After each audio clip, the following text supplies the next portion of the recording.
Hello,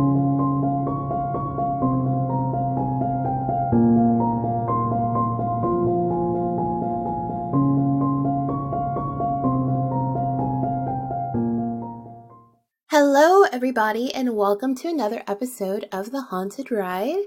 I'm your host, Melissa, and thank you for joining us today. So if you have your tea and your snacks, today's episode is going to be an interview that I did with someone named Myrelle. Now, I have to say that she's not a podcaster. She's just a normal person, which I think sometimes people think that it has to be a podcaster, and it doesn't. Like, one of the things that I said in this interview is that it's really important to me to be able to speak with people from all walks of life. We all have different things that led us to the road that we're on right now, and for a lot of people, the road that they're moving towards or they're trying to get to is being a little more aware of the paranormal or being a little deeper in their spirituality, whatever that may be. And so it's really important to me to, if we're going to call this and try to make this place like a sanctuary for paranormal and supernatural topics and talks, and just people, really, like your experiences and what's going on, then I think that we should be speaking to anyone who has an experience. And if, they want to come on the show, then why not have them on the show? So that's exactly what we did. Myrelle, she's very sweet, and with her, it was actually really important for me to share this interview because she's someone who she feels like she's a little alone in what she does, and so she's really hoping to find a home or find more people to talk to or more people to reach out. So if you like what she has to say, and you either want to work with her or get in touch with her, things like that, I've got her WordPress, her Instagram, and her Facebook, and the show links of the podcast episode, so give it a click and give her a follow or send her a message and talk with her. And, maybe you guys can connect and it'll be a great thing for the both of you. So we're going to listen to a promo and then we will get into the episode, but I will see you guys in a little bit. Hey guys, my name is Tara. And my name is Jessica, and together we co-host the podcast, Three Spooked Girls. If you love the paranormal or murder, join us every Monday as we tell our listeners about a new spooky tale or true crime case. We'll have a special drink recipe each episode picked out by me for you to enjoy while we scare the hell out of you. You can find us on Apple Podcasts, Podbean, Spotify, Stitcher, or wherever the hell else you listen to podcasts. Come hang out with us and get your spooky on. Hello, everyone. Today I have a very special guest. Her name is Myrelle. Hi, everybody. Hi, how are you? I'm doing really well today. It was just a lazy Saturday. So let's talk about what you do. Well, I am a practicing witch. I've been studying witchcraft probably since the late 90s.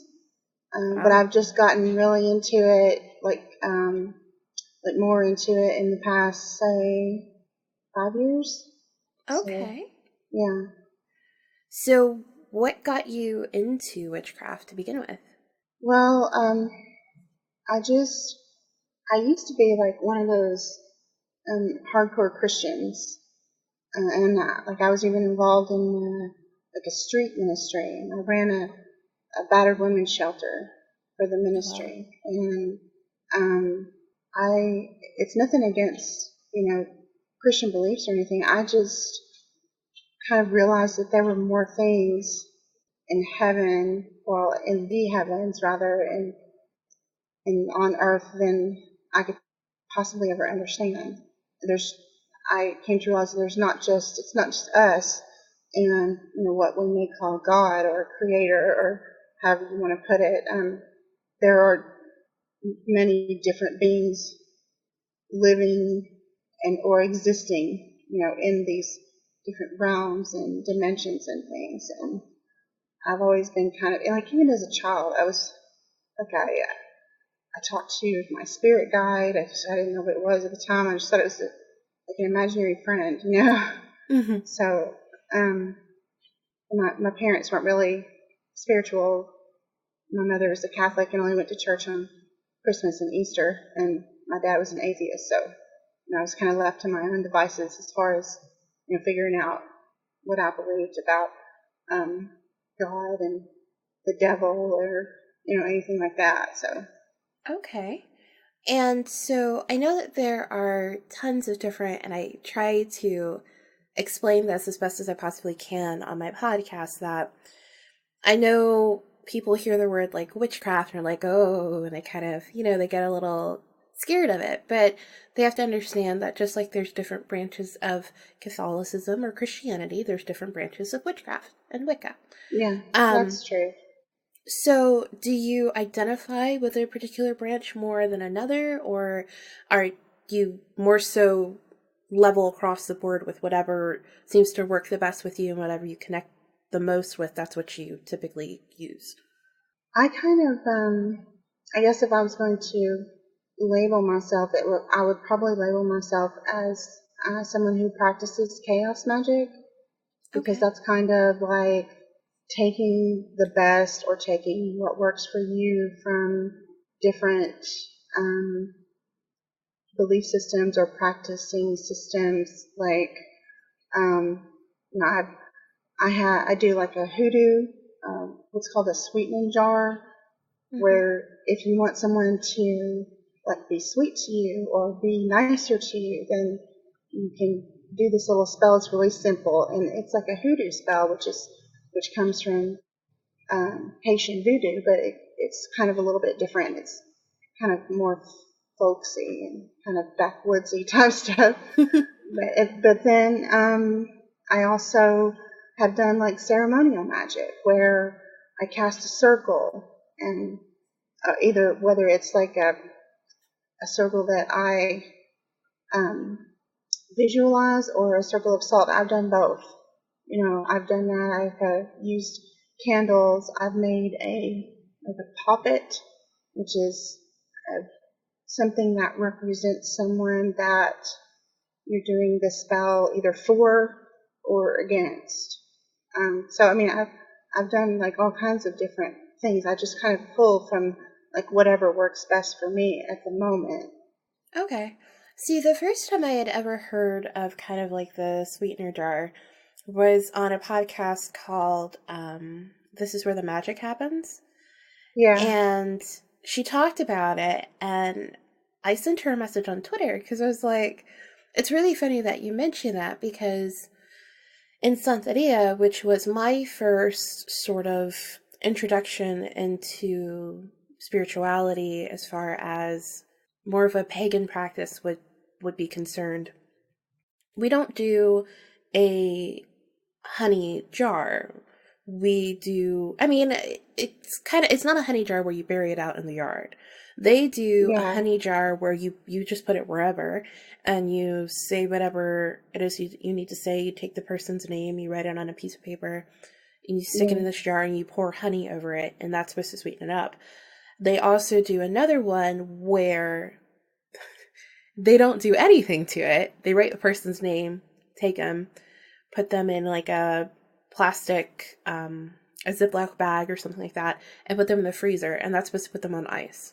Yeah, freezer spell. I've done those too. Yeah. Yeah. So those are like two of the things that I've found, like when I talk to people, it really seems to like go across the board. Like everybody has like their own kind of like name for it, but everybody knows it. I got my recipe from this man that I was in contact with over the internet, who is a voodoo wangan, which is kind of like a male version of a mambo, which is the female, and he also practices hoodoo as well. He learned it from a wangan down in New Orleans, and New Orleans voodoo is a little bit different, than Haitian voodoo or something or anything like that. But I got that recipe, if you will, from him. I just I use whatever kind of sweet thing that I have. The one that I have right now has Cairo syrup in it, and the different names of people that I put in there over the years. I've had that same sweetening jar forever. I don't even remember when I started it. And so in my recipe, what you do is, of course, you write that person's name down, and you're thinking about, like, at the time you do it, you're thinking about, like, what you want this person to do for you, or how you want this person to act towards you, and then you put it in the jar and pour the honey or the Karo syrup or whatever over it, and then you close it, and then you light a candle for 3 nights, and you say a little thing like something like, just as this syrup is sweet, so this person will be sweet to me, and you light the candle and you let it burn out for 3 nights in a row. Okay. See, I think in Santeria, you just leave them in there. But, like, the thing that I found with Santeria when you do that is, like, it seems to have, like, an expiration date. I don't know if it's because we just leave it and don't do anything else to it. It's just like, you're there. And we don't touch it again. But it seems to sort of have, like, somewhat of, like, an expiration date where it does this thing where it kind of quietly sort of fades away. So you find with yours that it's still as potent as the day that you put it in there, no matter what. Well, I have to say that I have done, I have used the sweetened jar multiple times for the same person. But I don't really ever do it more than like once a year, because I don't want to, there is, like, such a thing as, like, too much love. You know, I don't want to be in one of those kind of cliche things where, you see in the movies and people are like, oh, I want a love spell, and then the person turns, stalkery and psycho, and you know what I mean? The Craft. Right. So I don't want something to happen like that. I just want to put my intentions into the spell as far as I intend it to go. I don't want it to be, out of my control and come back and bite me in the rear. Mm-hmm. So with intentions and things like that, I always have this kind of caution whenever I do anything. I normally just, my spirit guide will tell me when she wants me to do something or when she doesn't want me to do something. She's very vocal. That one, extremely vocal. So I kind of will know, like, when to do something, how to do it, when not to do it, things like that. But my worry is always, whenever I do anything, is always doing it in a way of which I'm not taking something away from the person. Because I do know that there's, like, magic that does that. Like, if you, let's say you want a promotion, and it's you and, like, another person, and you tip the scales in your favor, like, that's very blatantly kind of, like, taking away from that person. It doesn't mean that you weren't going to get it, or you weren't, like, it wasn't really going to be yours, but you just tipped the scales more in your favor in order to make sure that it happened. Do you ever find yourself kind of, like, questioning that too? Or is it more just a me thing? Because I'm always like, well, okay, I would love to do, like, I've had to do guard and reflection ceremonies where I just say, for all the negativity that's coming to me, I guard myself from it and I reflect it back onto the person. Like, so I'm not, like, I'm not going to attack them. Like, that's just not worth my time. But I am not going to allow them to just negatively dump all their stuff on top of me over and over and over again, to the point where I become extremely weak and broken down and have anxiety and all these horrible things. So those, like, when it, like, I remember there was a point in time where my spirit guide was like, you need to tweak that. And she's like, you need to make it more offensive than defensive. And I was like, really? I was like, I prefer the defensive tactic. And she's like, well, I think with her, like, her thought process was, because the defensiveness was working, but I was mainly focusing on, like, a couple people. But I didn't know the behind the scenes, like, working aspects of it, that it was more than just those people. So because I was only really focused on those people and really defending myself from those people, like, yeah, that was working. But then when somebody else is throwing their weight into the mix to, like, influence that person, then it wasn't working. because it wasn't that person's like initial thought process. So she wanted to be more offensive, to block it all. Like, just be like, nope, it's not going to happen. You're not even going to get the chance. You're not even going to get the inkling. Like, you're not even going to get the thought process. You can keep that to yourself. So do you, like, what are your thought processes on that, on things like that? When I do spells, I've only ever done I've done several protection spells, and when I do protection spells, I mainly focus on things like make this person invisible to this other person, or like you said, any negativity that this person sends, may it be directed back at them times three. I do believe the law of three, like whatever you send out comes back to you.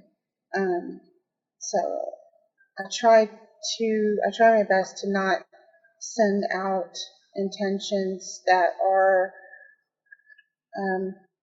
willfully selfish or something like that, because I don't need that kind of stuff in my life, especially because I have a child, and I don't want that kind of chaos in my life. I want that kind of drama. So yeah. As far as that goes, like reflecting negativity back at a person or multiple people, what I tend to do is when I shield myself, I visualize that there are like thousands of mirrors like all around me that are turned outward. And so like whatever negativity is sent to me, then it automatically like reflects back to whoever sent it, or whichever multiple persons that sent it. And it took me a while, of meditation to kind of get that solid. It's all about like focus, and you have to really know like your what your intentions are. You don't want to like hurt that person, but yet again, you don't want that person's toxicity in your life. So you mentioned meditation. How long have you been meditating for? Or is it just something you've always kind of done?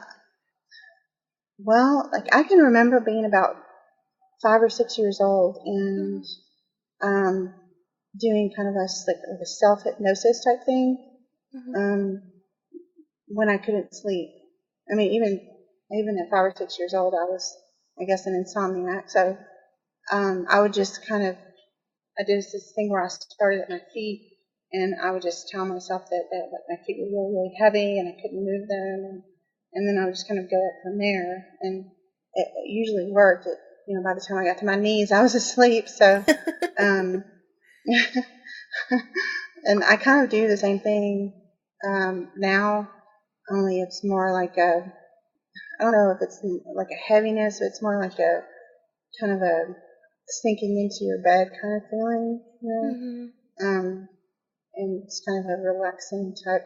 I've never been able to like visualize, that warm orb or whatever that you hear on the guided meditation things. I've heard a lot.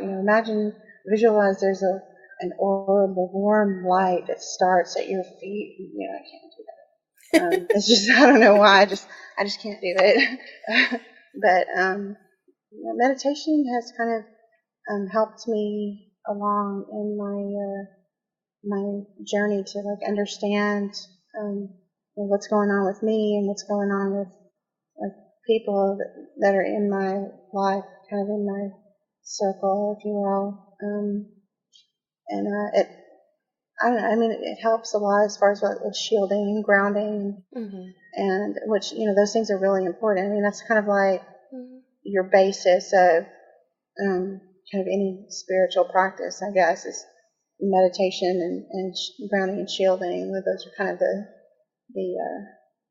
three basic things I think that everyone needs to start out learning if they're going to start out down this path with awakening spirituality and or witchcraft or paganism or wherever they intend to go.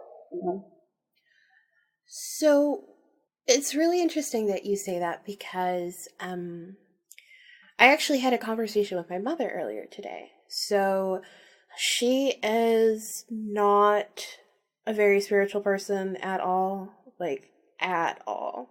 Typically doesn't want to hear it, doesn't care anything about it.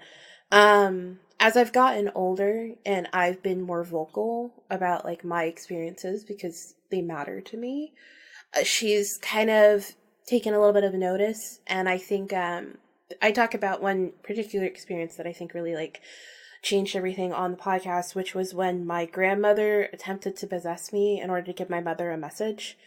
And Holy the smokes. yeah, my grandmother, she's a very strong-willed woman. Yeah, I guess so. she was just like, well, you're not listening to me, so I'm gonna do it myself. And I'm like, I didn't know you were there. Right? But so I had to relay. I started relaying things over to her, and there were things that there's no way I could have known. Like, they happened way before I was ever even thought of being born. Before she was even where she is now in Florida. I mean, she was back in New York. So there was no way I would have known anything about it. And she kind of just, after that experience, and seeing it happen and seeing how sick it made me at the time, because I have a lot of spirit guides and a lot of spiritual energy and just like a lot of spirits that are around me all the time. And so if we have to be, we have an agreement. So we have to always be in agreement of something if something's going to occur, meaning also someone attempting to possess me. And if they're not of me, meaning like a past life or a spirit or something that all the rest of the spirits have agreed to and they're fine with, they won't let them anywhere near me. So I think there was a part of me that knew it was my grandmother, and basically like she was trying to come in. My spirits were trying to like not only like really push her out, but they were basically waging war. And I was like I spiritually was like standing in the middle, like, wait, no, I know you're not happy with this. Hold on a second. It's my grandma, shut up. Yeah. So that's what was making me physically ill, was that I was fighting with way too much. And just all of a sudden. So after that experience, and she saw it happen, and she heard me tell her stuff, and it was a whole thing, she's become more open to at least discussing it when it comes in terms with my grandmother. So we were talking earlier today, and I don't know, I think I was talking about the podcast and just some stuff that was going on, and how I was super excited that I was going to have an interview today and things like that. And she just asked me out of the blue, like, if I ever seen my grandmother. And I told her the last experience I had with her, which was back in March. And she was really shocked by that. And she was kind of like, I never really see her. And I could tell that she was saying it in a way like, I really wish that I could. And I explained to her, I was like, you have abilities too. I was like, every single person in this family has abilities. It's never going to not be the case. That's just how our family is. And I said, but you don't want to believe in them. You don't take time for yourself to take care of yourself. You would refuse to do any sort of like meditation or even just like deep breathing to calm yourself down. You refuse to center yourself. And until you learn how to do that, you're never going to be able to see her. Like, I'm sorry, but you're not. And I've told you this like time and time and time again, and I know that you would love to be able to see her or to see your brothers that have passed on or family members that have passed on. But if you don't, what I find is the most important thing is you have to be able to center yourself and kind of get to know yourself through meditation and things like that. And once you can figure that out, you can understand when there's another energy around you. Because if not, all you see is like your energy. You don't see how your energy affects someone else or how somebody else's energy affects you, because you're never paying attention to how you feel. Like, you're just like, whatever. So, like, for me, I had closed myself off to the paranormal for a while because I knew that when I had children, that they were going to have the same abilities that I had. And I was concerned that because things tend to be attracted to me, you know, here's this little child who's also going to have the exact same abilities. Like I had my abilities when I was literally a baby. So I just didn't remember it, but my mother was able to tell me like experiences that I had that she couldn't understand, like what happened. And my grandmother would explain to her, like, she's just seeing something or she's talking to something. So if that's going to be the case, like, I never want something to harm my child because they have these abilities and they don't know how to deal with them because they're a child. And like, I have abilities and they're like coming to me. And so I was just scared it was going to be a domino effect on my child. And then I went through something and I had to understand that whether I close myself off to it or I'm wide open to it, no matter what, I still see them. They still interact with me. It's still a thing. It didn't stop that from happening. So instead, all it did was sort of dim down my acknowledgement to it, but it didn't stop it from occurring. And then the first thing that I started doing to reopen myself up was meditation. I started doing, it was the guided meditation on the Headspace app because I can't do bells. I can't do sounds. Like rain is nice and everything, but that doesn't work for me. I just need silence or like someone talking. And I was really scared because I was like, what if this person's going to try to put something in my head when I'm in the middle of my meditation? But I learned a lot of really good visualization techniques from doing that meditation. And he always does after you do a couple deep, you know, you get comfortable, you do a couple of normal breaths, and then you begin to do your deep breaths. He starts from the head down, and he says, just to scan your body to see how you're feeling. Yeah.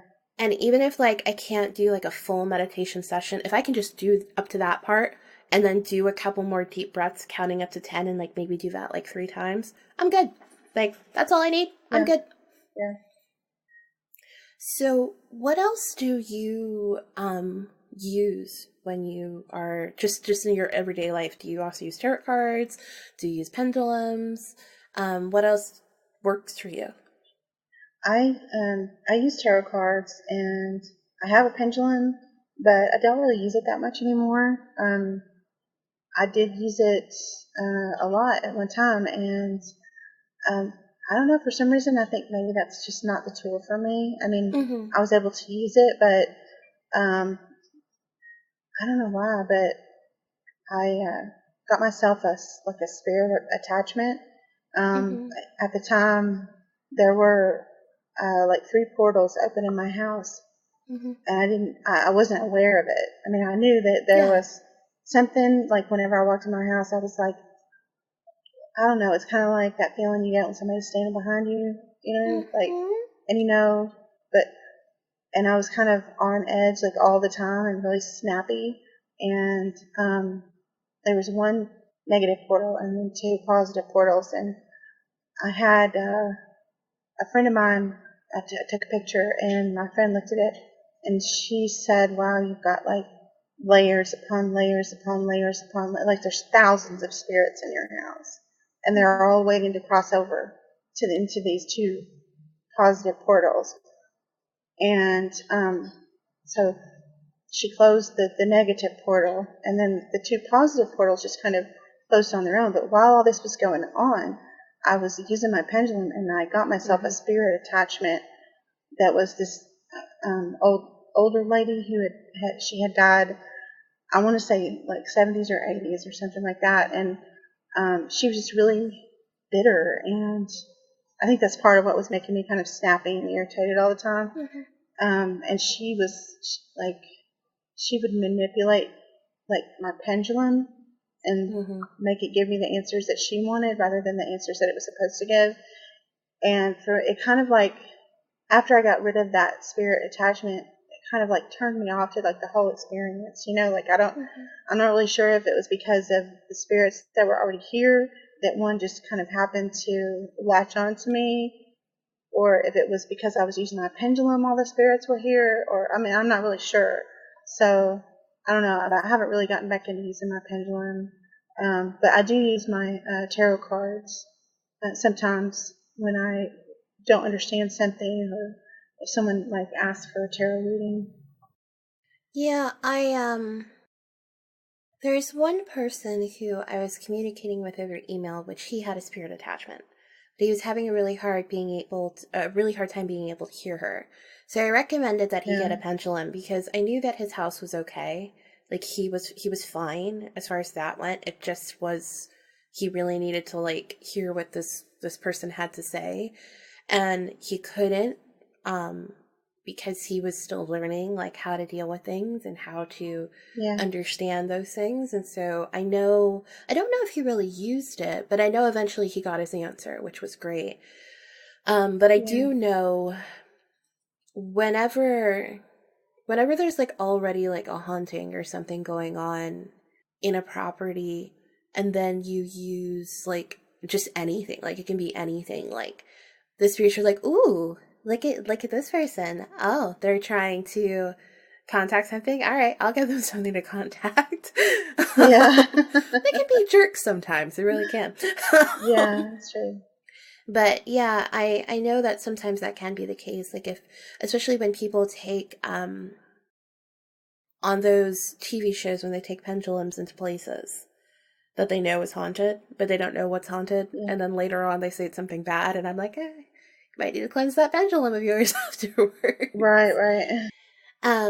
But tarot cards, I love tarot cards. My grandmother taught me how to read them when I was younger, and then my mom got rid of them because she was like, no tarot cards. And I'm like, but my grandmother had tarot cards. Like, what are you talking about? And so I bought myself a deck later on. I still have it to this day. It's the fairy deck. And that one's been really good for me, but I've kind of outgrown it spiritually, so I need a new one. And I actually just ordered a new one. It's the fountain deck, which I'm really excited about. Yeah. But I don't know. It's tarot cards for me, and tarot card readings. There's something just so like magical when you're in the middle of like a tarot card reading, or you're just sitting there, you're shuffling your cards and you're like connecting with your energy with the cards, and you sit there and you begin the spread and you flip over all the cards and you just see them. Like, for me, somehow there's always something so magical about that moment. Especially when like it's a really good reading and I'm like, oh man, okay, you got some stuff to tell me now. Yeah. I like it when you know like that you've connected with that other person, and you're on the same, like you have the same wavelength or on the same vibe or whatever, and like that you're helping that person, kind of in lockstep with you. Yeah. Have you, so since you've been using tarot cards, do you know what they all mean? Well, I did use the book that came with mine when I first started, but now I kind of take the kind of a general meaning, and then I intuit a lot of things, and kind of I also look at what cards are around a certain card that I'm reading. Or it's really hard for me to give like a one card reading. I have to do at least 3. So one of my gifts is intuition, so I tend to use it a lot, especially in tarot card readings. I don't know, sometimes my spirit guides they just tell me things, and sometimes it's related to the tarot card reading, and sometimes it's completely like out of left field, like, did you know your mom painted her toenails orange today, or it's something really off the wall or like that. Yeah, like I don't know the meanings of any of the cards because I stopped doing it. I used to be kind of, we'll say like mediocre as far as meanings went. Yeah. It was more so that I would just look at the cards and kind of wave my hands over them, and then I would kind of like know what it was they were trying to tell me. And then if I wanted like affirmation, I could like turn around and, you know, look at everything in the book and figure out what card was what. But I will say that like I lost the book, but I'm not all that upset that I lost the book, because I will say that the reason why I actually specifically stopped using the book was because it was confusing to me. The meanings that it would give me and how it would kind of construct them out, it wasn't clear. So I would always end up just actually like doing the reading the cards for like what they seem to feel for me, and then I would just Google like, what does this card mean, or what does that card mean? And I felt like I would get a better response from Google than I did from the book that came with the cards. And I do the same thing now. I've actually started creating a little book for myself so that I have like words that make sense to me, like, you know, this card is like the teacher, this card is like the, you know, high priestess is like the highest, the magic that you can think of. High priestess is, you know, magic and all these things, and intuition and all this stuff. So I still don't know any of the cards. at least for me, like, it makes sense. And I think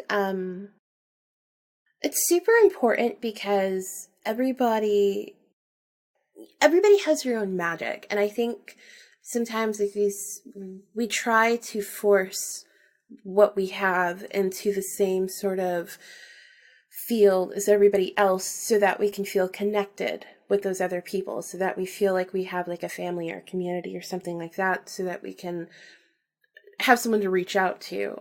But just because like it works for like one person doesn't mean like it works for another.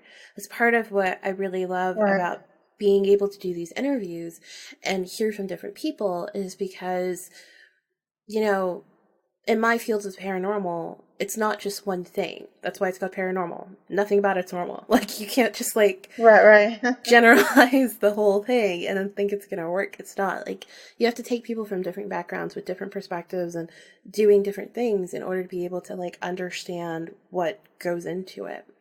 I wanted to ask you though, so you said that you do a little bit of like chaos magic. Do you do sigils as well? I'm sorry, do I do what? Sigils? Like, do you practice with sigils? Sigils, oh yeah. I have been getting into sigils a little bit, but I'm not really strong, you know, in my practice as far as sigils go. But they can be quite useful, you know, if you have enough focus, and you can, you know, focus your intentions into the sigil, you know, when you make it, and then when you call on it, you know, later, whenever you need it. Yeah, I had this joke because I didn't know anything about chaos magic. Like, I had no idea what it was. I heard somebody use the term, and so I went to my trusty friend Google. I was like, Google, what is chaos magic? And I was like, here's the brief overview, here's the extended overview, and, you know, here's everything. So I went on like every single article, because you can't believe stuff just from like one person. So I went on everything. Yeah. And when I got to the sigil part, I was like, oh, okay, you know, sigil's cool. And I'm reading it. And I paused for a second, and I was like, yeah, I've been making these for a really long time. I didn't know that's what they were called.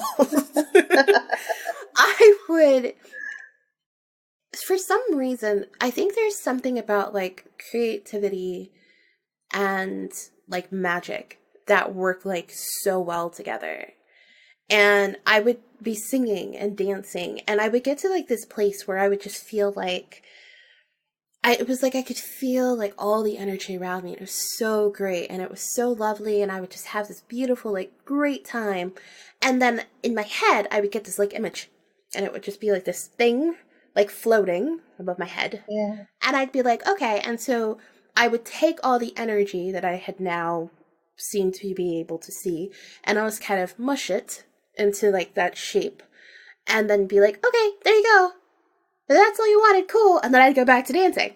And I noticed that whenever I would do that, whatever like super high, like light, I don't really even know what to call it, but like whatever that energy was that was like around me that was kind of being produced from like the dancing and the gathering and all of that, when I would put it into this shape and kind of form it into what I guess is now called the sigil, I, after I had finished that and after I'd given it that energy, I was done.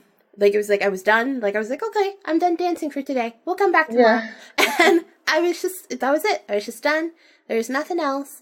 And I had no idea. Like, I still haven't bothered to like look into like exactly what do like, are there general type of sigils or things like that. Like, I haven't bothered to like look into that. But yeah, when I heard that, I was like, oh yeah, I've been making sigils for a while now. Didn't know that's what they were. How funny.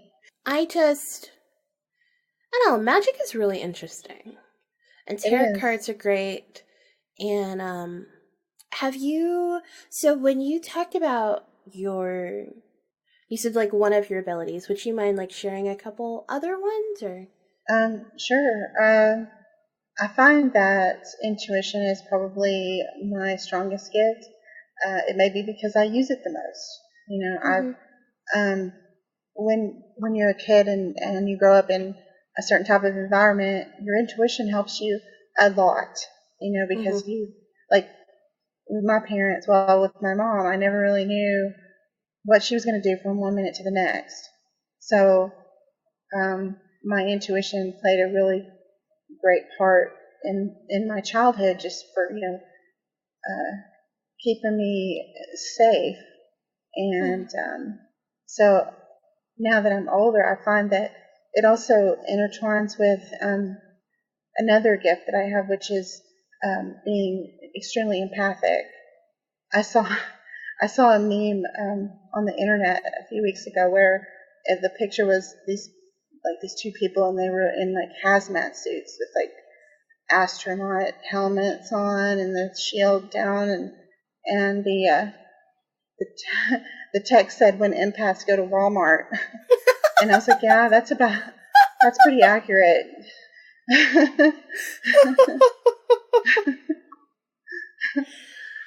Oh, that's great. Yeah, that's pretty accurate for me. Like anytime I go out into a large space where there's lots of people, the energy of all these people just like hits me, and also because I'm an introvert, I don't really like. I need my time to like recharge. I'm not one of those like social butterfly type people that can just run around and talk to everybody and be okay. I'm not really that person. But like when I go grocery shopping or wherever, if I'm in a big space that has lots of people, it wears me out. Physically, mentally, emotionally, spiritually. I have to come home and just unplug and just kind of sit with myself for a while. I know, like sometimes you're an empath when you can walk into a room and it's kind of like you know what's been going on right before you walked into the room. You know what I mean? Like whether it's tense or happy. Or I remember one time when I was in high school, I walked into my AP English class, and it was like first period in the morning, and everybody was really quiet and nobody said anything, but the mood, like the energy in the room was really, really tense and sad. And I was just like trying to I jokingly said, "Well, what's the matter with you guys? Who died?" And then like someone turned around and said, "Last night." And I was like, "Oh my God, foot and mouth," Yeah. And so it's kind of, it works for me kind of like that. So and sometimes I still do. I just walk into situations and immediately insert my foot in my mouth and just start chewing on it, So, yeah, I'm thinking, let's see. I also have discernment, which is, like being able to tell if a person, well, one of the ways discernment works is being able to tell if a person is being truthful with you or not. Sometimes when I watch interviews with like celebrities or politicians or whoever on. I don't have regular TV, but I just get everything on the internet. So Yeah. like I can tell in like a couple of seconds whether or not that person is lying or being truthful. Mm-hmm. And I can't really watch much of that because it lowers my vibration. You know what I mean? So I kind of try not to be involved in all that kind of stuff. But and I'm trying to think. I do also tend to have a good I'm kind of like a common sense type person. You know, that falls into like discernment as well, kind of knowing where to step and where not to step in your life. I mean, that doesn't mean I always follow my own advice or my spirit guides' leadings. You know, sometimes I step in it and sometimes I don't. You know, but I think. I also have visions sometimes. Okay. I don't know what kind of gift that would be. It's just like visions or whatever. But those started when I was working in that Christian ministry. I would have visions about mainly like what Christians call like the body of the body of Christ, like the people who make up the Christian faith. It's called the body of Christ, and I used to have visions about like how they were eating each other and stabbing each other and stuff like that, and it was very jarring for me personally. And sometimes sometimes if I do a tarot reading or if I'm sitting talking with somebody and I'm really close to them like physically, sometimes I get visions of things that they've done or like kind of it's for me it's kind of like how your dreams appear to you. Yeah. Like almost like deja vu, in your dream, if you're if you're having a dream and you're pulling things out of your skin, it means that you're trying to cleanse yourself of something. It's kind of a surreal kind of like that type thing. It's really hard to explain because it's different like every time. So let's see. There was something else that I was gonna say. Go ahead. I'm sorry. No. I was gonna say, as far as like being an empath and going to the grocery store and stuff, I know that you have a daughter, so I know that might not work. But have you ever tried going to the grocery store and playing music, like getting your headphones and playing music while you're shopping?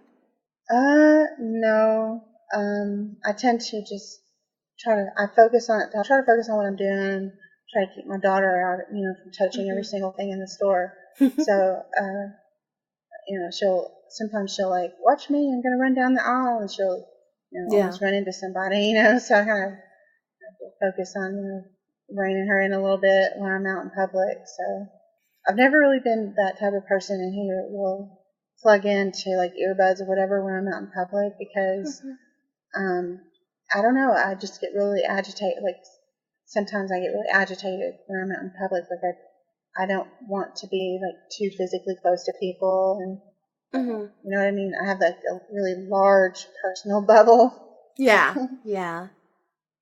I tried that, but recently, because I've noticed whenever I go, I am an empath, but I've learned how to shield myself off from most people's energy. They either have to be purposely manipulating their energy for it to affect me, or I have to be feeling somewhat of the same type of way that a large group of people are. So like if a large group of people are angry and I'm happy, I know they're angry. I can tell it from like a mile away, but I don't feel angry. I'm happy. But if I now, like if something happens during that day and it makes me angry, then it's almost like I just opened a little crack in a door and they just blew it wide open and then like everything comes pouring in. So I've just had to learn to, I practice shielding myself by imagining that there's like this, almost like an energy inside of me, and then it expands to to cover my entire body, and then it kind of comes out probably around the width of my hands if I leave them outstretched. And that bubble, like, I know most people say that, like, you're supposed to keep it as, like, a fluid bubble when you're an empath, so that it doesn't, because you still want to be able to, what's the word I'm looking for? You still want to be able to deal with and feel other people. You just don't want it to affect you as much. But I'm like, no, like, if I get to the point where I need to shield myself, I already dealt with that part. I'm now on the next stage. So I do it more as, like, armor. Like, in my mind, it's armor, and nothing negative can come in here right now until I'm okay. Once I'm okay and I take down that shield physically, like, myself, then that's okay. But at this point, like, I refuse to, like, let these people come in and manipulate my energy or contribute to my energy, because I was having an emotional feeling, which we're human, we're going to have. So what's really funny to me when people have, like, abilities is, I think it's so easy to just be like, yeah, everybody has that. Like, everybody can walk into a room and, like, you know, figure out how, like, they notice, like, people get quiet, and so because they notice people get quiet, they kind of figure out that they're talking about them. But I don't think that's, like, necessarily true. Like, sure, like, you can kind of guess, but, like, there's a level, like, that it crosses, and then that's when you kind of know, like, you're being empathic. Like, I remember one of the worst experiences I had in high school was I had a friend who, we'd been friends for, like, we were friends in junior high, and then we were friends in high school. And I would do this thing, which I did not know that it was me being empathic at all. But I would kind of walk around and at lunch, and if someone was really sad, I'd go sit with them and have lunch with them. And I'd just ask them, like, hey, are you sitting by yourself? And they'd say, yeah. And I'd say, oh, would you like some company? And most of the time, they'd always say yes. So I'd sit down and talk with them and see how they were doing, and inevitably something would be sad, or something would be wrong, and we'd talk about it. And then after that, I'd say to them, well, oh, you know, I hope that you feel better now, and if you ever want to come sit lunch with me and my friends, we sit over here, and, you know, that's it. So eventually we kind of developed a little group. Now, to me, this was normal.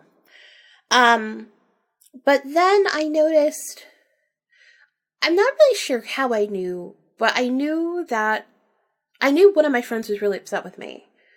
And I kind of assumed it was, like, over a guy, but we had, like, she knew that I had feelings for the guy for, like, the longest time, and she would joke with me about it and make fun of me about it, and it seemed sincere. But as time got, like, closer to, like, this blow-up moment, I noticed just something was off, and I would ask her, like, hey, something, like, did I offend you? Is something wrong? Like, whatever, and she just would never come clean to me about it, and I was like, okay. Then I just won't broach the subject with her and leave it at that. And then I started becoming friends with this other person who was not in our class, and she was very much like a loner. She just had the people that she liked, and if you weren't one of those people, like, she was dismissive towards you. Not even like a rude way, she just literally paid you no attention and just walked right by you. But she was a complete and utter sweetheart. She just didn't have time for certain people. And my now group of friends didn't like that they couldn't be friends with her too. Like, they wanted, you know, oh, if we're all going to be friends, all of us are going to be friends. Not, you know, most of us will be friends, but then you have this friend outside of the group, which made no sense to me. And I noticed that this seemed to be becoming a problem because they kept mentioning it to me. And I was like, guys, like, I have class with you. I don't have class with her. So, first off. Second off, like, you don't own me. Like, I can have class with, like, I can sit with this person. I can, you know, during the bell, I can trade notes with them. Like, whereas I literally have an hour worth of class with you guys. Like, what's the problem? Like, you guys have never had an issue with this before. Like, why do you have one now? And they were like, oh, no, we don't have an issue. And I was like, yeah, you do. And I thought that was normal. Like, I thought all these things were just, like, you know, I was a little more, like, I like psychology. So I thought that I was just reading the signs and the tells more, not also using my abilities at this moment. Yeah.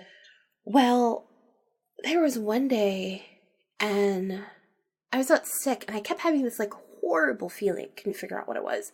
The next day I came back to school, one after another, every single one of them picked a fight with me. Every single one used similar words like, you're a bee, or you're a horrible friend. And they would use words that they knew, like, really would hurt me. There were particular terms that would really hurt me, and that's what they used. Yeah. And I was devastated. Like, at this point, some of those friendships I'd had for 4, almost 5 years, I was devastated.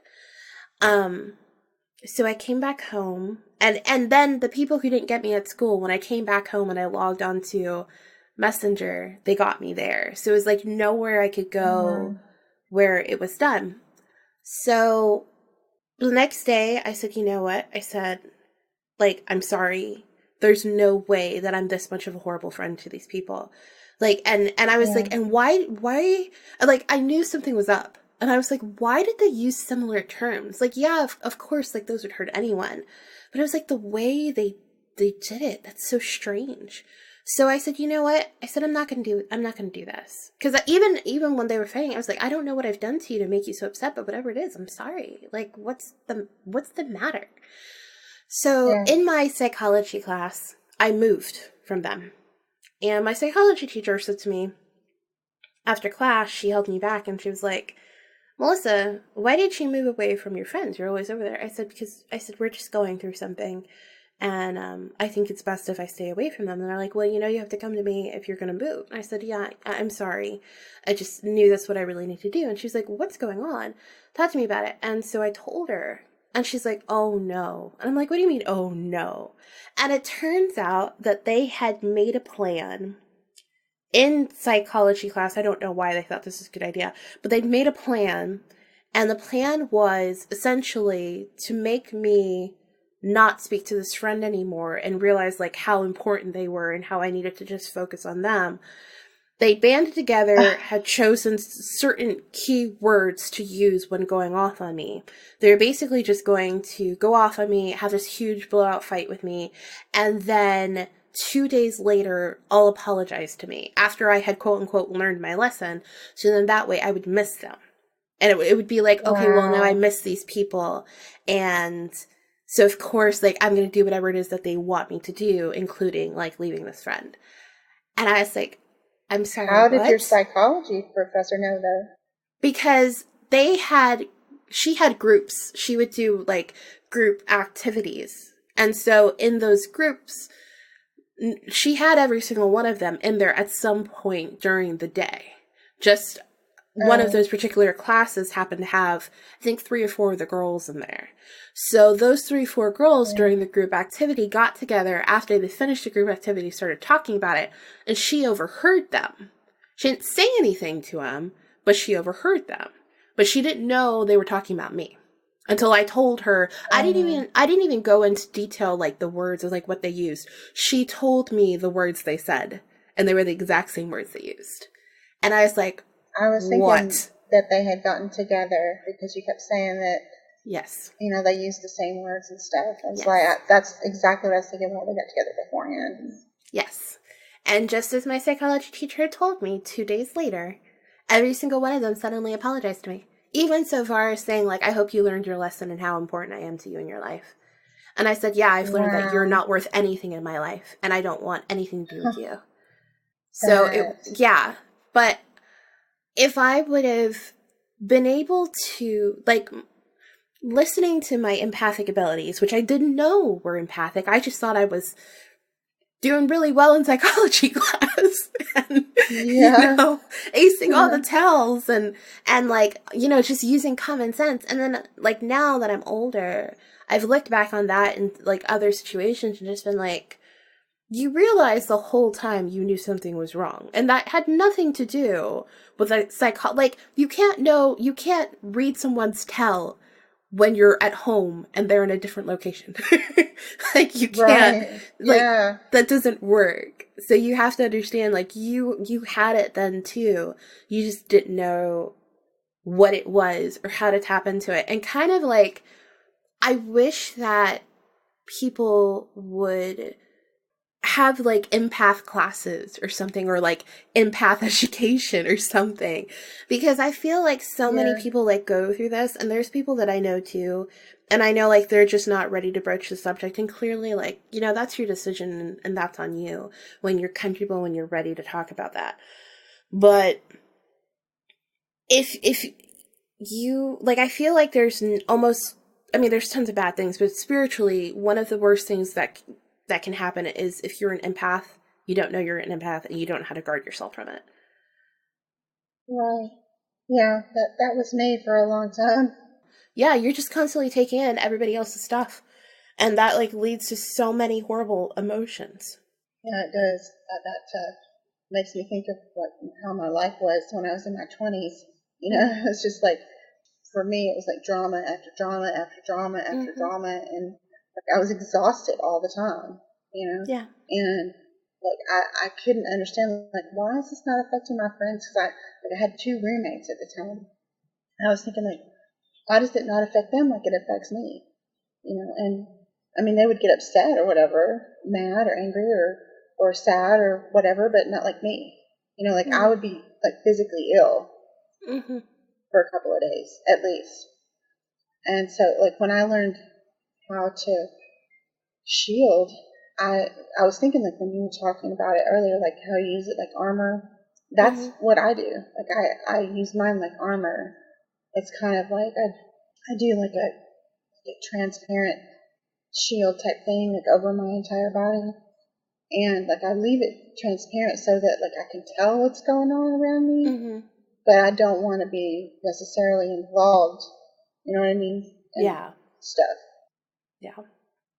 It's, I don't know. I think I really wish, and I guess in a side way, like this is part of like why, I mean, I love my podcast for numerous reasons, but I think like one of the greatest things about it is the amount of people who like reach out, or who I've gotten to like help because they reached out and they're like, hey, I think you can help me. Like, I'm going through this, and it sounds similar to like something that you said on the podcast. Like, what exactly did you do? Or what do you think I could do? Or are there groups?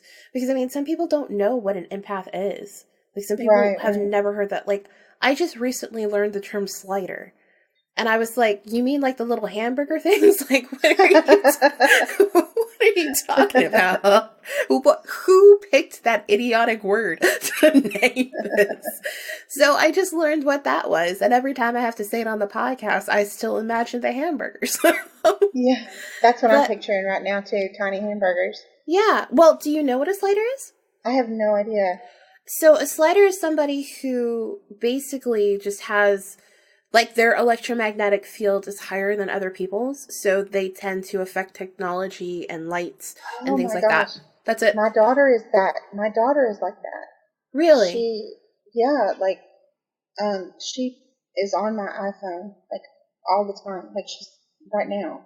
And, like, at least once or twice a day, the phone just locks up and won't do anything. And so, like, I taught her how to ground herself. And so she just gives me the phone, and then she'll, like, close her eyes for a couple of minutes, and then, like, I'll turn the phone off, turn it back on, and give it back to her. It works just fine. So, yeah. Yeah, that's... Well, she has a lot of static electricity, too. Like, I get that a lot with elevators, which really sucks. Like, when I'm like trying to hold the door open for someone, and it just keeps poking me, and I'm like, would you stop?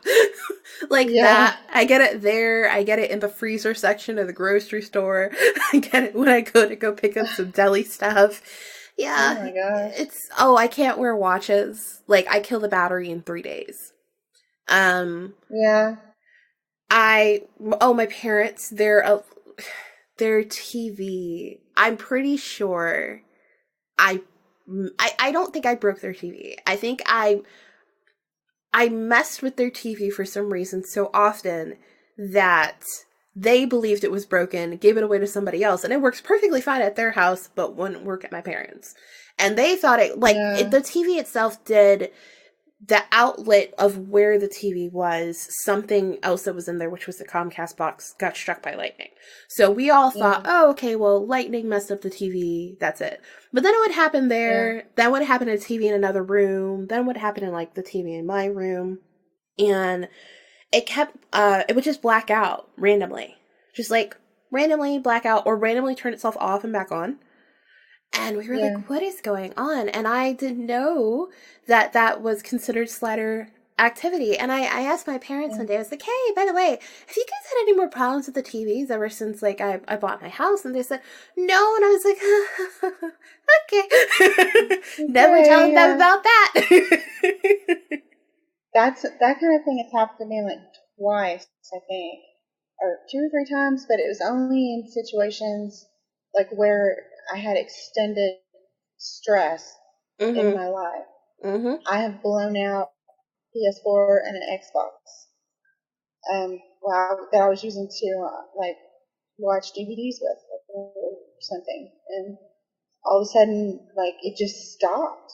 You know, like there's no like there's no damage or anything, and all the parts are working, but it just stopped working for some reason. And my daughter blew out my mother's laptop. Yeah, I am. No, go ahead. If you ground yourself before you go around electronics, it helps a lot. I've just learned sometimes too, like I've noticed mine can be from emotion or like anytime I'm just out of balance. And so I'll just pause and just sometimes I'll just be like, can you please not shock me today? Thank you very much. And then I'll like get the thing and it'll be fine. But I think like the act of actually like acknowledging it and being like, hey, I know I do this. Can we not do this right now? Thanks. Like I think like that can also be I wouldn't say that's a grounding technique, but I think like it's a way of like kind of flipping the switch for half a second. You just gotta be quick about it. But well, I blew out a toaster oven. Yeah, my mom got we do not have like the best relationship, and that's from my childhood. And she made me upset, and this is when like I realized that I had an affinity toward elemental magic. And I didn't know that I had an affinity towards fire elemental magic, and I was so like I was so angry. Like I was just done. I was fed up. I was angry.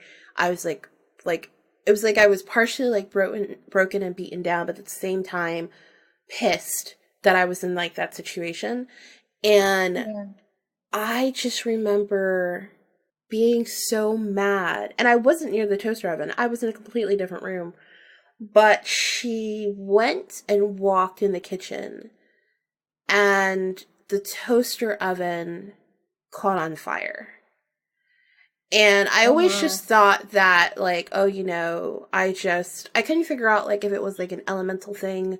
Like, I just, like, because I had an affinity with elements, and I was upset, and fire is a very passionate and, like, hot emotion or hot, like, element. It would blend well with that emotion, and so it kind of just, like, aided me in that. Or if... because apparently I'm a slider, which still think of hamburgers, that it caused like some sort of like malfunction, and so maybe she touched it or something, and then it just like, you know, blew. But I don't know of too many things. Like typically whenever I'm around, I mess something up and then I fix it. So my parents, like my mom's laptop or her printer, all the time she'd be like, Melissa, there's something wrong with it. Like, I don't understand what's wrong. I'd be like, okay. And then I'd come over and I'd just be like, did you turn it off and turn it back on? And she's like, yeah. And I was like, okay, let's try that again. I turn it off and turn it back on. I'm like, can you please work? And alas, it works. And she's like, I tried that. I swear to you I did. And I said, I believe you. I said, it just, so you just have to, I would always tell her, it's like, you just have to like tell it in a certain tone.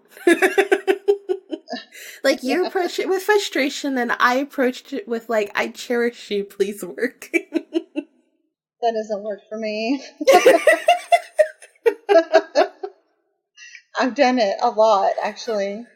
Like, just please, I love you so much. Please work. But some things don't respond to that. Like, some things, like, there was a computer, the first computer we ever had. I tried, like, my thing is cupcakes. I'd always be like, I'll give you a cupcake if you just work. Like, for real? Like, I will literally just leave a little offering of a cupcake here for you.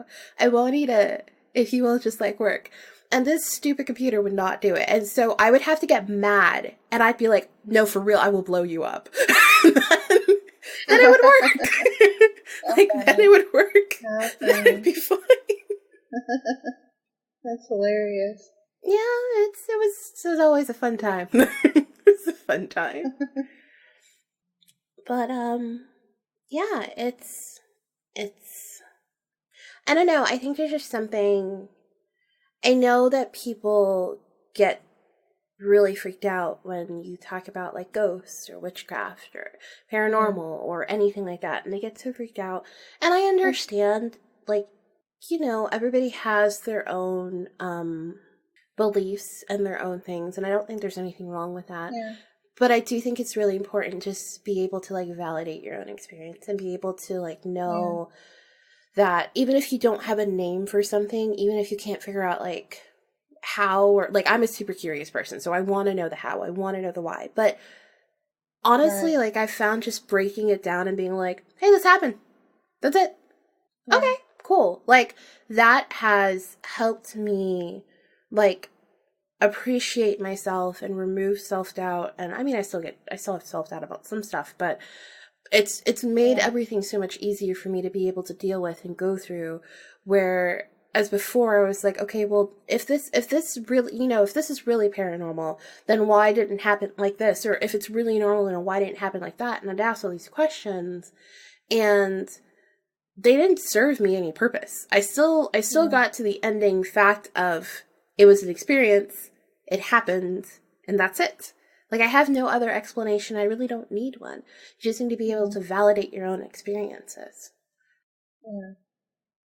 I think that our society now is so, like, media saturated that anything regarding the paranormal or witchcraft or, you know, anything like that that people don't understand, because partly because of the way that it's portrayed in the media, is like, you know, all witches have big noses and warts and they fly on brooms and they're really evil, and you know what I mean, like, just kind of ridiculous stereotypes that, you know, people have just they propagate. You know, one person tells one person, that person tells two, that person tells four, you know, and that's the one reason why I don't go around here saying, you know, blessed be, or you know, hey, I study witchcraft.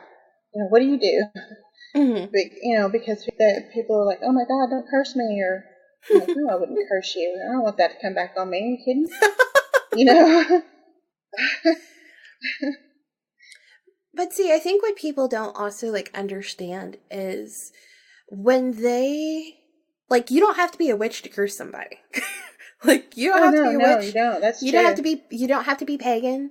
Like, literally, if you are just, like, strong enough and you just sit there and you're like, seriously, like, I just wish you would keel over.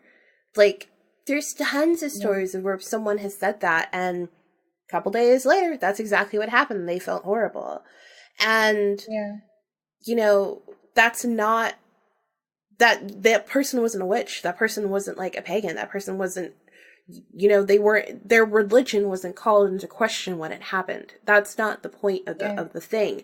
It was that they wished this thing into fruition. Like, intention and manifestations are extremely powerful. Like, your thoughts are... Go ahead. Yeah. I was going to say, they just, kind of like what you said, you know, they just use their intentions and manifested it, you know, into reality because of the, you know, their heightened emotions and their, you know, the strength of their focus and everything. That's all it takes. Like, you don't have to be all these other things, or, like, think these other things, or even know what the hell they mean. Like, you don't have to do any of that. Like, you just have to be strong enough when you have an intention and pour all of your being into this wish, and eventually you'll get what you want. Like, what is it that people say in every, like, you know, you have to do this if you want to be rich or whatever? It's that you wake up and in your mind every single day you're like, I'm going to work on this. I'm going to work on this. I'm going to work on this. Like, the action of thought is power. And I think that people just think like, oh no, only witches like do. No. You do this every single day. When you like sit there and you're exhausted and you want to get to work and you're like, okay, no, I seriously, like, I have to get up. I have to get up. I have to get to work. Like, that's a prime example of how like that thought like will put you into action. So even in that small little tiny thing, if that's all that it takes, like, think about if you think this huge thing, think of like if you pour all this emotion and intention into this, like, you're gonna get that too. We live in a really magical world. Oh, I think so too. Yeah, I think that the strongest spells or manifestations, if you will, they don't come really from a place of, I'm so happy and contented with my life. I think they come from places of deep dissatisfaction or anger or sadness. I think that it's born of a very intense desire to change something about your reality. And we're back. So I hope that you guys liked the interview. I hope that you like the conversation and what it was that we had to talk about and what we had to say and share. I hope that you also enjoyed the story. I know there's some things that I said there that I've actually never shared anywhere else. It's kind of, that's kind of what I like about interviews too, is in conversation, sometimes I sort of forget about some of the things I've been through or some of the things that have happened to me, or I don't even really think about these moments of where, like, well, yeah, I was using my empathic abilities and this is why I thought it was just like a normal thing, but really, like, here's the line where it's not, and here's where I crossed that line. And sometimes you find that out best when you talk to other people, which is really funny because I'm not a social person at all. I'm an introvert. I like to be in my little home. I'm a hermit. I'm very happy there, and that's my favorite place to be, is at home or outside in the forest. I don't want to be around other people. That's not necessarily my big thing. I like to observe people, sure, but again, I can observe them from the window of my house. It's just how I am. So this podcast actually, it does a lot of different things for me, but one of the things it also helps me do is to be able to talk with people about a subject that people don't like to talk about. Paranormal. Like, I appreciate anybody who's ever come on the show or goes on any show and is willing to just open up about their experiences in their life and what led them to that place. And I know a lot of the people who tend to come on here talk about like witchcraft or Wicca, whether they are in it or they're not in it or they're scared of it or whatever. And I know that may be a little weird for some people, but in kind of like how I was saying before, you can't get a complete picture of something if you don't listen and speak with everyone. My view is going to be different than somebody else's view, and I actually just had an interview this Saturday with someone. That episode won't be out for a couple weeks, probably not until like somewhere in July. But we were talking about the fact that it seems like for people who are very deeply invested in the paranormal, are really in this topic, or they're very interested in it, we may all have different experiences that bring us into it. We may have different tactics, although I have seen where a lot of us have similar ones, even if we call it different things. But we all kind of believe this one core value. Like, we'll all kind of get to this one core place. And it's almost like the paranormal can connect you to other people if you allow yourself the space and time to open yourself up to not only it, but to be able to talk about it. And because we're always so weighed down and we're kind of like, well, no one's going to believe us or think that we're crazy, because it's not the norm. I mean, that's what paranormal means. It's outside of the box of normal. Then, how are we ever going to really get to that place? And it's so amazing to me to be able to connect with people about this subject. And it always blows my mind when I'm like, oh wait, you do that too? Or I didn't know they had this in like that thing too. Or I had never heard of this, but I don't know it by that name. I know it by this name because like I knew so-and-so who used to do it. Or, oh my God, you believe that too? Well, this is just something that I've experienced a lot. And so that's my theory as well. It's so interesting to be able to connect with people that way. And just, I don't know. It's just a connection. It's just something very, very beautiful. it's why I decided to, between around the ending of the interview, and then just thinking about how grateful I was for the connections that I've been able to make because of this podcast and the people who've come on the show and people who've shared their stories and things like that. That's why I decided to name this episode Our Magical World. It means the magic of life, the magic of this world, the magic of the things that we don't understand and we question or may not believe in. There's magic in us. And I think that each and every single one of us has to find a way to tap into that, whatever that may be, whether it's meditation or deep breathing or praying in a church or, praying in an altar or whatever. I think that a lot of times when we come down to the paranormal, at least for the experiences I've had on the show, and I appreciate the fact that everyone's always been so open and so honest, and there's a lot of braveness in what they do and how they approach it and how they speak. So I am really grateful. Also, so when this episode comes out, it's going to be my birthday. I've had a really hard week. It's been a really rough week. And this is actually getting into the thing I learned. And I decided to talk about it now because I feel like it's really been coming out in what I've been saying in this sort of part for the episode. And I've just learned to be really grateful. I am an extremely grateful person. I am for me, I can think something is the ugliest thing in the world, but if you bought it for me because you thought about me, that touches me so deeply. And I guess I've just come to this spiritual place where it not only touches me maybe mentally or, physically or emotionally, it touches me spiritually too. I'm grateful for life. I'm grateful for the ups and downs. That doesn't mean I want more downs. That's not what it means. But I understand that sometimes you have to get knocked on your ass so that you understand how to fly. And wow, this week has been horrible. And I literally, I remember last week on Monday, I broke down. I was crying and I broke down. It wasn't like a full breaking. I wasn't at that point because when I get to that point, it's really bad. But for me to even get a quarter of the inch there, that just meant it was over the top. It was way too much. In each situation that's gone on every day, there's been something. And I was just for real, what is going on? And, when you believe in the universe and you believe in messages, and I actually saw this the other day, and I was I agree with it, but I don't agree with it. And it was a quote that said, the universe will stop giving you messages about a particular topic once you learn your lesson. And I can agree with that to a point. Let's say that in a past life you didn't learn your lesson. So in this life you keep getting it over and over and over again. And you're man, why does this keep happening to me? I can agree to it at that point. But I don't think that's always why you get that message. I think that we think that, okay, well, if we have this thing happen to us, we are being punished. And I think what I had to learn this week is that's not the case.